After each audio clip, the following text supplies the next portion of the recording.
Bonjour à tous, j'espère que vous allez bien et aujourd'hui je propose qu'on discute de l'exercice 6 de l'envoi de géométrie.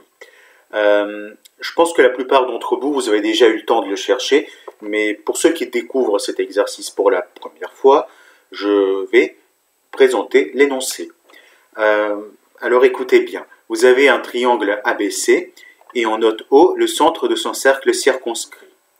Ensuite, on trace la hauteur issue du point B et on note HB le pied de la hauteur. Alors sur la figure, je la note juste H pour faire plus simple.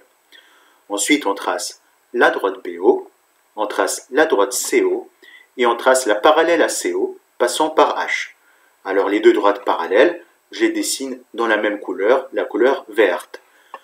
Ensuite, on note X, le point d'intersection entre la parallèle à CO passant par H et la droite BO.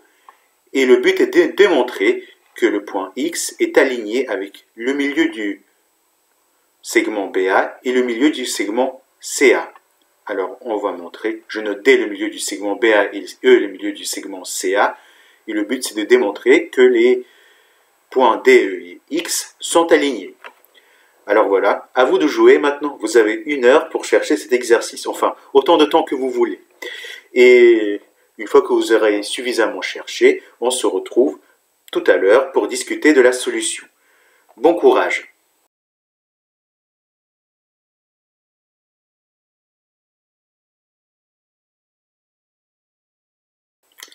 Rebonjour. Nous revoilà pour discuter de la solution. Alors tout d'abord, on va essayer de tirer le meilleur parti de l'indication. Alors l'indication, elle vous dit de penser aux propriétés de la droite DE. Alors qu'est-ce que c'est la droite DE? La droite DE, c'est une droite des milieux du triangle ABC. Donc ce que vous savez sur la droite DE, c'est qu'elle est parallèle à BC. Elle est parallèle à la droite BC. Alors qu'est-ce qu'on peut en dire? Eh bien, en géométrie, on aime bien reformuler les exercices. La formule qu'on vous donne initialement n'est pas forcément la plus simple pour faire une démonstration. Donc parfois, il est bien de reformuler l'exercice d'une autre manière qui vous permet de faire une démonstration avec les outils que vous avez l'habitude d'utiliser. Alors là, ce que vous pouvez faire, c'est que vous pouvez dire qu'on va plutôt prendre la droite XE et on va montrer que XE est parallèle à BC. Eh bien, si vous arrivez à montrer que XE est parallèle à BC, dans ce cas, bien sûr que les points DE et X sont alignés, parce que DE est parallèle à BC, il n'y a qu'une seule parallèle à BC passant par E, donc si XE est parallèle à BC, c'est que X fait partie de la droite DE. Voilà, donc on reformule l'exercice en disant qu'on va montrer que XE est parallèle à BC. Alors pourquoi c'est mieux de formuler l'exercice ainsi? Parce que montrer que deux droites sont parallèles, c'est quelque chose qu'on montre souvent en montrant une égalité d'angle. Ainsi, là, il va suffire de montrer que l'angle OXE est égal à l'angle OBC. Et montrer des égalités d'angle, c'est un truc qu'on a l'habitude de faire en géométrie. Voilà, vous avez appris à faire des chasses aux angles. Du coup, si l'exercice revient à montrer une égalité d'angle, normalement vous êtes content. Du coup, on a reformulé la chose à montrer en une égalité d'angle. On veut montrer que OXE est égal à OBC. Et ça, c'est bien. C'est-à-dire que l'exercice revient maintenant quasiment à une chasse aux angles. Eh bien, vu que on a une égalité d'angle à montrer, lançons-nous dans la chasse aux angles. Eh bien, pour cela, on va noter les angles qui peuvent nous intéresser.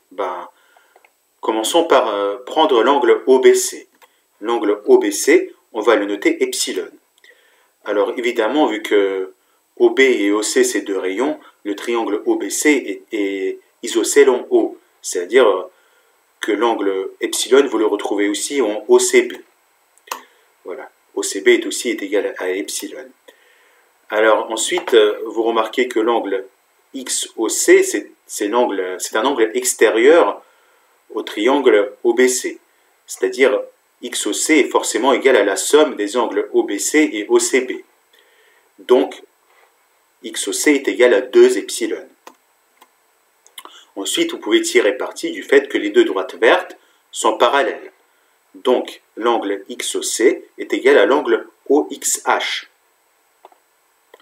Autrement dit, vous obtenez que OXH est égal à 2 epsilon. Ensuite, souvenez-vous de ce qu'on veut montrer. On veut montrer que OXE est égal à OBC. On veut montrer que OXE est égal à epsilon. Pardon, on veut montrer que OXE est égal à epsilon. Donc à quoi est-ce que ça revient? Comment est-ce qu'on peut reformuler ce qu'on veut montrer? On veut montrer que OXE est égal à epsilon, et on sait déjà que l'angle OXH est égal à 2 epsilon. Alors pour faire plus simple, je vais noter le point qui est là, F. Alors vous voyez bien que si OXE, on veut montrer que c'est égal à epsilon, et si on sait que OXH est égal à 2 epsilon, cela revient à montrer que la droite XE, c'est la bisectrice de l'angle FXH. Alors, à quoi est-ce qu'il est raisonnable de penser quand on veut montrer que quelque chose est une bisectrice? Eh bien, il est raisonnable de penser au théorème de la bisectrice. Alors, rappelons le théorème de la bisectrice. Le théorème de la bisectrice, il nous dit simplement que si vous vous placez dans le triangle FXH et si E est un point du côté FH, eh bien, XE, c'est la bisectrice de l'angle FXH, si seulement si vous avez l'égalité de rapport, HE divisé par FE est égal à HX divisé par FX. C'est le théorème de la bisectrice. Donc cela signifie que pour montrer que XE c'est la bisectrice de l'angle HXF, il suffit de montrer que HE sur FE est égal à HX sur FX. Eh bien, essayons de le montrer. Comment est-ce qu'on pourrait le montrer? On peut remarquer que vous avez pas mal de droites parallèles sur la figure. Alors déjà les deux droites vertes, mais aussi on peut trouver d'autres droites parallèles sur cette figure. Alors E, je vous rappelle, c'est le milieu du segment AC. Donc la médiatrice du segment AC passe par E et passe par le centre du cercle circonscrit du triangle ABC. Donc si vous tracez la médiatrice du segment AC, elle passe par E et elle passe par O. C'est la droite OE. Et la médiatrice d'un segment, elle est toujours perpendiculaire au segment. BH, c'est la hauteur issue du point B, donc elle est perpendiculaire aussi au segment AC. Donc BH et OE sont parallèles. C'est-à-dire qu'on va arriver à utiliser le théorème de Thalès dans différentes situations. Vous avez les droites roses qui sont parallèles et vous avez les droites vertes qui sont parallèles. Tout d'abord, on peut utiliser le théorème de Thalès en utilisant que les droites OE et BH sont parallèles. Alors, vous avez que FEH et FOB sont alignés et que OE est parallèle à BH. Donc, vous pouvez utiliser le théorème de Thalès pour dire que HE divisé par EF est égal à BO divisé par OF. Très bien. Ça nous donne le premier rapport. Ensuite, vous pouvez utiliser que HX est parallèle à OC. Alors, je vais effacer les couleurs que j'ai mis pour la première égalité. Et on va se placer dans le papillon qui est là. Et on va utiliser que OFX et CFH sont alignés et que OC est parallèle à HX. Et bien de ceci, on va arriver à déduire que HX divisé par FX est égal à OC divisé par OF.